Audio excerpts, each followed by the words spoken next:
All right, cool. Well, Lucy, thanks for coming. Thanks for joining me. Thank you so much for having Yeah, me. I'm excited to talk to you. I want to just like get a sense from you of like, give us all your wisdom, Lucy. Like, teach us how to be better executives and sales leaders in this world.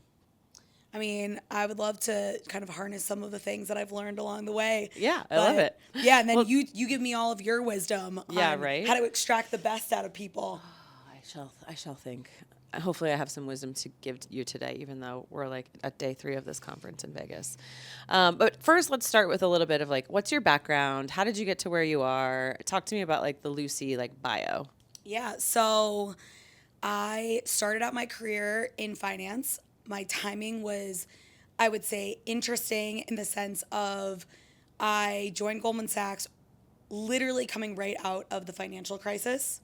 So I joke that I was cheap talent, but at the same time, it was like the best boot camp that anyone could ever have to start out their career. You Yeah. work with incredibly smart people. Yeah. And I think more than anything, you learn kind of this mix of both motivation, but also like really building a thick skin and being able to find ways to connect with those around you, even in like this high paced, intense environment where people are working hard, playing hard. I went from Goldman to a company called Data Miner. They were one of the first partners of Twitter, and the whole idea was to really harness early information as it was popping within Twitter and some of these emerging technologies. So you were like, okay, let me learn the internet, basically. Exactly. And what was funny about it was it sort of still overlapped with my financial background. Yeah. The idea was to actually find what was bubbling up in real time, initially for financial institutions to be able to use that to think about how they could use this information that was happening on the ground. So, like if there was a refinery fire, how might that impact the stock of that company? Cool. And so from there, I kind of went to the dark side or to the sales side. I think what was Hang on, I'm going to go back to you Yeah. before we move on. So you started at Goldman, and like a lot of times, what I think is so helpful. I started at Citibank when I was younger. Yeah. Is like starting at a big company like that is like a training ground for a young person because like when you're coming out of college and you're 22 years old, you don't really know that much about how an office works, how politics work, how to act in a meeting, how to put on a meeting, how to communicate effectively. Like it kind of is like you said boot camp. It's boot camp and also like learning how to do corporate and learning like how to do be life. a How to be a human human. in the real world. Yeah, at like work. you're Yeah. not in college. You're having to figure out like the basics of life, of like how to figure out your own schedule, what friendships look like outside of this insular environment, and then to a degree, it sounds so silly, but it's also like who do you gravitate towards outside of a school environment? Yeah. Who are the people that are, course. those that you look up to, which by look up to, those could be your peers as much as they could be your managers. Yeah, and, absolutely. And also just how do you want to show up? Yeah. I think that is something that I really learned the foundation of coming from a financial background of people that I wanted to emulate and kind of deciding like who do I want to be when I grow up? Of Which I think I'm course. still figuring out. But I take a lot of that into every job that I do, every role that's changed, every new environment. And I think that's kind of the foundation that I try to think of like as being the most valuable to start off my career. Yeah, it is like a very foundational like learning opportunity. And it's also crazy like looking back on those earlier years, like 20s and even into early 30s for me. I was at big companies. I was at Citibank and then AOL. Yeah.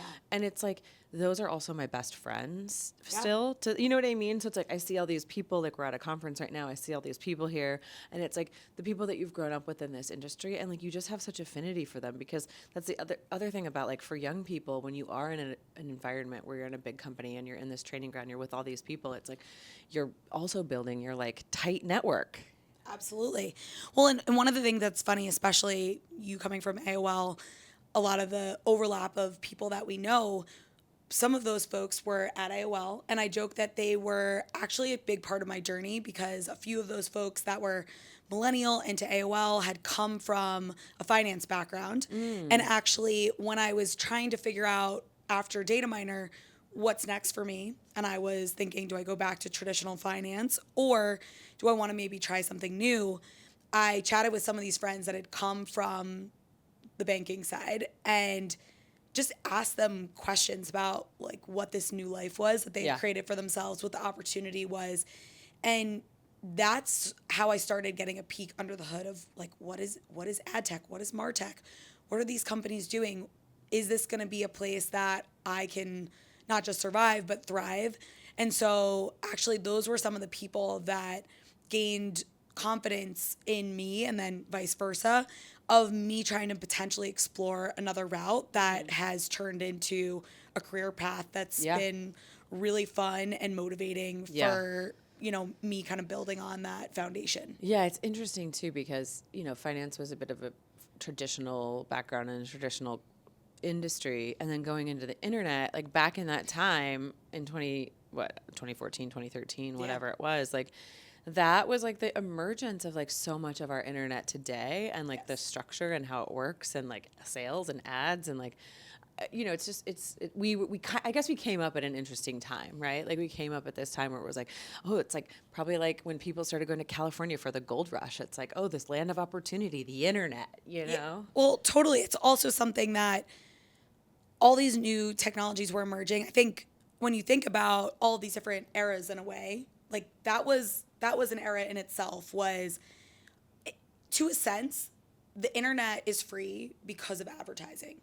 And you think about how that works in any medium, whether that's your phone, you start thinking about some of the outdoors placements, you start thinking about things like transit that's subsidizing, that's helping to build cities. And I never thought about advertising that way. I thought about advertising as it is an ad versus it is often fueling our access to things. And so I think when you start gaining a different perspective around that, it gets really interesting of like, why is this here? And like, what does this company stand for? Yes, a company needs to make money, but also like, what is their goal? What are they trying to do, both literally and then also extensionally? So I think that was a huge time. I think obviously now we're kind of living in a bit of this another new time where I think everyone is trying to balance. I'm not even going to say just AI, but this experience of what lives in the machine and what is so important to remain human.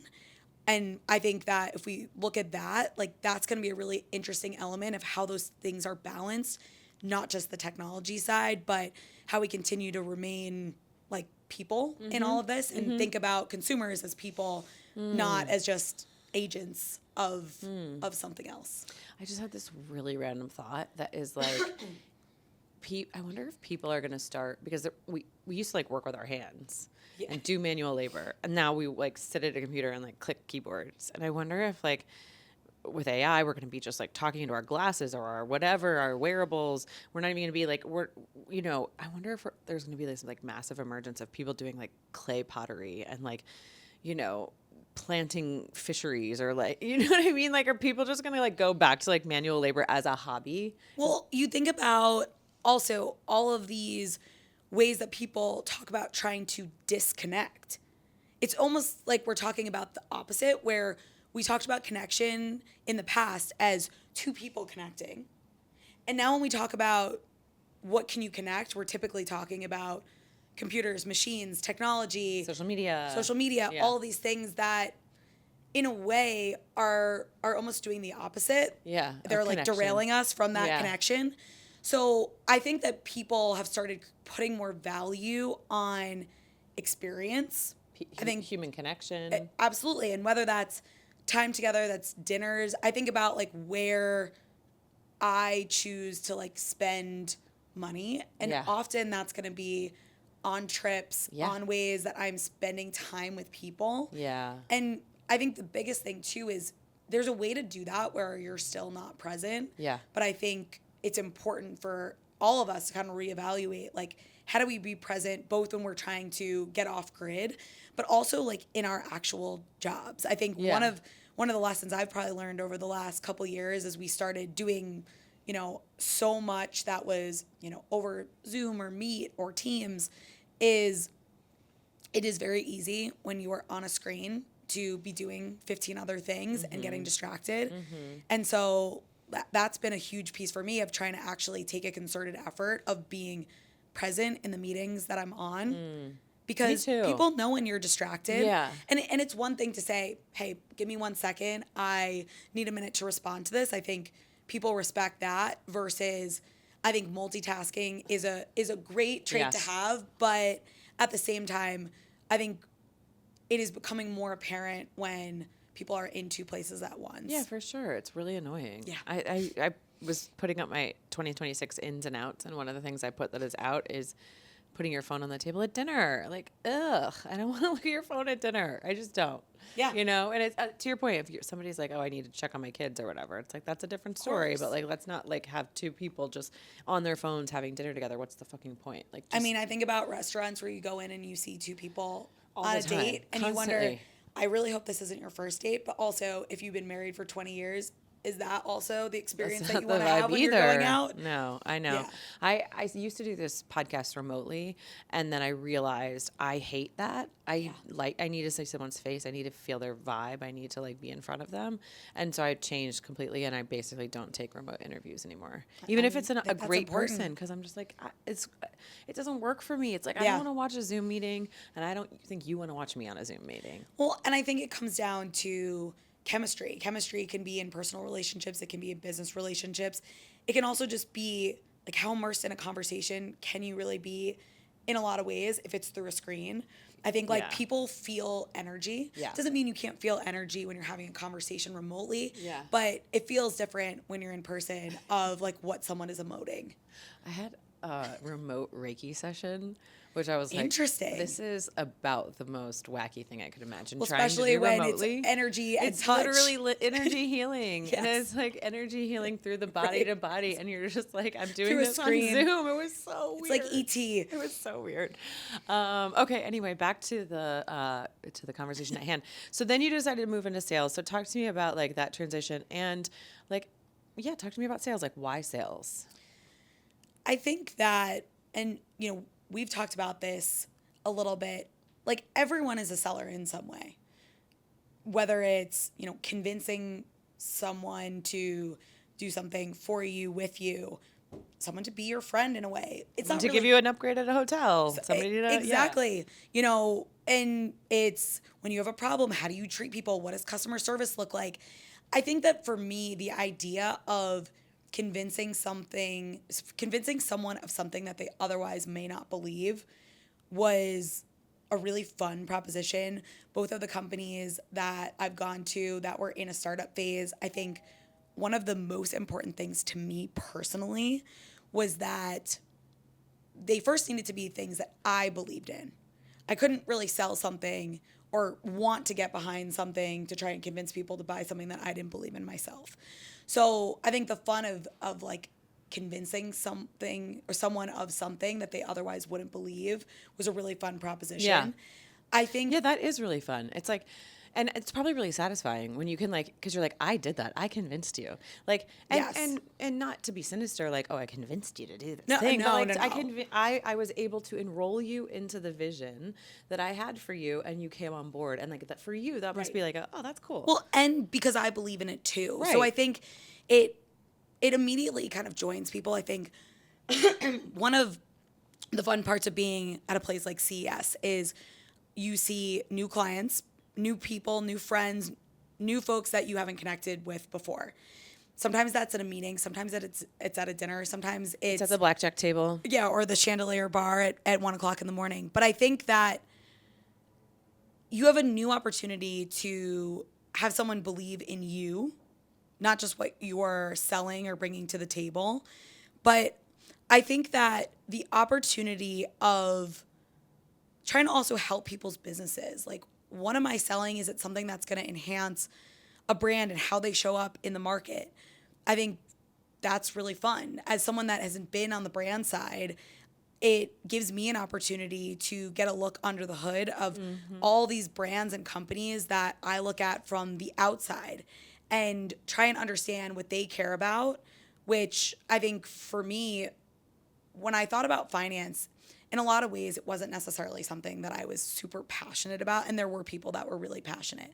I think that the interesting part of being part of a sales org within ad tech is we are all exposed to advertising in some way, shape, or form. And so being a part of not just the creation of new products that we feel that can just enhance the way that we connect with brands and potentially with people is really fun, but it's also like super dynamic and changing. I love learning. And so as a part of that, there's a lot of different types of salespeople. And I'm a person that likes to come from it from the perspective of, let me understand what your business challenges are. So I get to have a lot of fun of learning myself, but then trying to figure out how we take a product that can be augmented to fit the business challenges of another company and then see it come to life. I think for me and kind of working within a very visual, physical medium, being within out of home, it's been really fun to actually see things come to life. And actually with your eyeballs. See Yeah, it. exactly. Yeah. Do you, and out of home for people who don't know is like when you see banners or you see billboards or digital banners or things like that. So Yeah. you can actually see it come to fruition. Totally. I think my question is, you're enrolling people into this idea, you're getting them on board on this vision, but really what it sounds like you're doing is starting off with them and starting off with what do you need, what's your business challenge, who are you in the organization, who's your boss, like I guess like how important is that mentality to start with the other person instead of you? I think that it is actually the only thing that matters, because when you're talking to a brand, especially in today's world, every brand and every marketer in a lot of ways is actually a salesperson, going back to what we were talking about before, because they need to prove that with the budget that they have, they're helping to move product off the shelf. It might be a balance of brand and performance, of how are you creating awareness that then is going to trickle into all these other channels. But I think if you approach something, and I say you because as a salesperson, if you are thinking about it from the like perspective of how am I going to get this sale and not about how am I actually helping someone move the needle on their business objectives, you might get a buy, but you also haven't created a deeper relationship with your client. You haven't shown that you care. You've actually mostly just shown that you care about you. Exactly. And I just don't think that in business or in personal life, In anything. that is not the way to start things off. Yeah. And so I think that what I've really gravitated towards with so many of the sellers that have been a part of my orgs has been people that like that is how they approach the conversation. They're not immediately trying to jump into a PowerPoint deck or slides or getting the pitch out and just getting it done. Right. I think one, they would think of themselves more as storytellers, and they could talk about the value of whatever their product is, whether it's through slides, whether it's through visuals, or through just conversation. And I also think that it's about how you structure time with people and knowing when is it a time to sell and bring up your product, and when is it a time to just have someone believe in you as a person first, and then get into those business discussions vibe with you and understand at a later who you point. are. Absolutely. Yeah. It's so interesting. A lot of what you were just saying, I think relates to, as you said, like personal life and business. And I also think even with like storytelling on social media or content creation or putting out videos or whatever you're doing, you have to think about the audience first, and you have to understand where they're coming from. And there's this rule in content creation where it's like you provide value 80% of the time, and you have an ask 20% of the time, because like you can't just go around asking everybody for things. You have to provide value to people, and you have to bring, create a vibe with them, create a relationship with them, provide value to them, understand who they are, understand where they sit, and then you can make a sale that makes sense to the conversation and the Absolutely. context. I think if you think of a relationship with someone that can potentially buy from you as transactional, it will be transactional. Yeah. Yeah. So, And then, by the way, you're easy to cut, right? Because you're a transaction, you're a line item. exactly. And I also think the way that I perceive my relationships with clients is that life is long. I want a career that is long, that also is meaningful to me. And that being said, it's not just about going from meeting to meeting and it just being like a all right, we did it. Check it off You're not you're not an ATM. No, you're not a machine. No, exactly. And so I think whether you have 3 hours at a dinner or you have 20 minutes, that is your opportunity for someone to create a perspective on you. Yeah, I agree. And so I agree. it's what you do with that time and how you play that. Yeah, I love that. I think it's really smart what you're saying. It's also like there's such thing as a win-win relationship in business where we both walk away feeling good about what just happened. Yeah. And I think when you look at something as a transactional relationship, or even as you said, if you're looking at your whole entire career journey, if you're looking at everything as transactional, at the end of it, you're not going to have that much to show for it because it wasn't about creating win-win scenarios, creating relationships, creating long-term value. It was about the transaction, and that's just not going to make for like a happy life or a happy career path. Absolutely. And I think most people don't stay at one company for their entire career. And those that do are like incredible and have learned a lot, and there's a reason why they've stayed.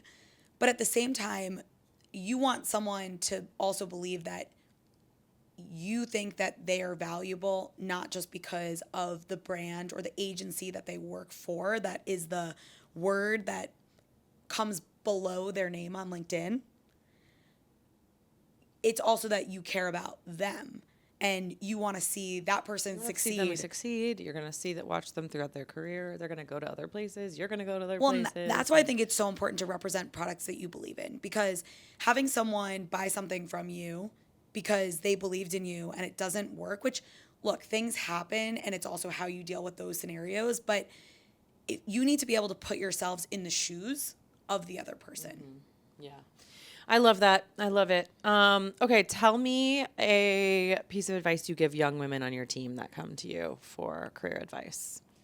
I think one of the things that I tell people is, if you have the opportunity, a little bit of what we were talking about before, if you have the opportunity to connect with someone in person, secondarily, connect with them at all, and it's someone that you emulate and want to be like, reach out to them, tell them that.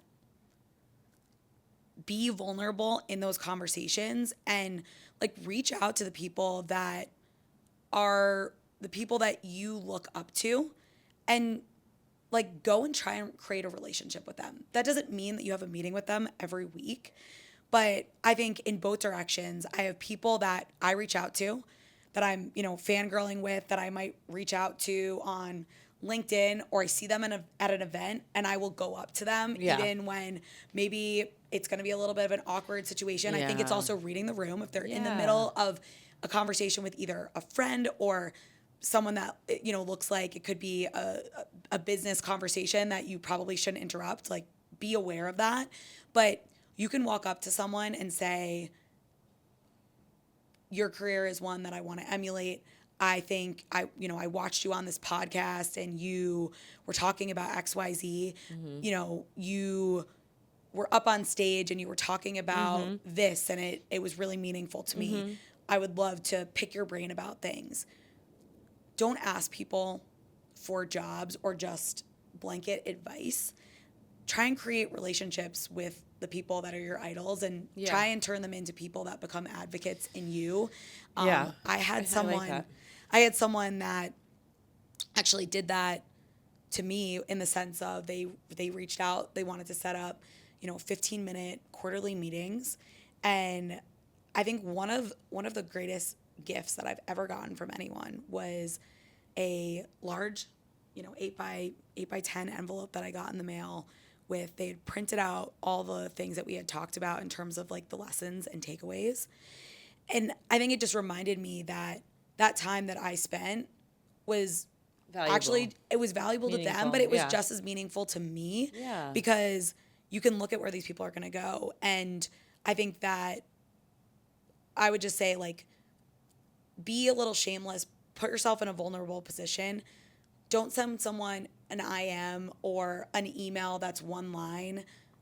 If you can physically see them in a room, talk to them. Go talk to them. Have a real conversation. But how do you, I guess, how do you get that confidence to be able to do that? Because like a lot of people I think are afraid and they don't want to bother somebody and they don't want to I'll just stay over here. Like, how do you get the confidence to do that? Well, I think part of it is ripping the Band-Aid off a little bit and doing it. I think the other thing that can be a little bit of like the gateway into that can be to find someone that is a mutual friend, and you can ask that person to connect you, or you can ask them if you're in the same place, if they can insert you into the conversation. Just make an introduction in person. Yeah, and then the rest is on you. Hey, Lauren, I would love for you to meet so-and-so. Yeah. They're a great friend of mine. And there are some people in this industry that have done that for me. And it's been incredibly helpful. Yeah. You know, sometimes those are about opportunities, maybe they're business opportunities, or maybe it's just people that end up in your life and stick around and be those people that you lean on for advice and look to as you're going through different things in your own career or how to deal with a situation. And I think if you sort of look as humans can be a collection, like you have an opportunity to create a collection of the best people that you want in your life that can almost be like your team or your personal board. Yeah, your board. And with that, like the incentive is that they have gratitude for feeling like they're a part of your journey. Yeah. And it's, again, not transactional. Yeah. And I think people very often, if you gravitate towards them, you know, it's not just because they have a specific title. It's because they do fill the room with a level of energy that you want to be a part of. I love it. This is great. I think a lot of people can take a lesson from that, including myself, to just be like, oh, just rip the Band-Aid off and go for it. I mean, it can be awkward, and sometimes it just doesn't go as planned. And that's okay too. But sometimes then people it's say also, no, and that's okay too. Exactly. Yeah. I love that. Okay.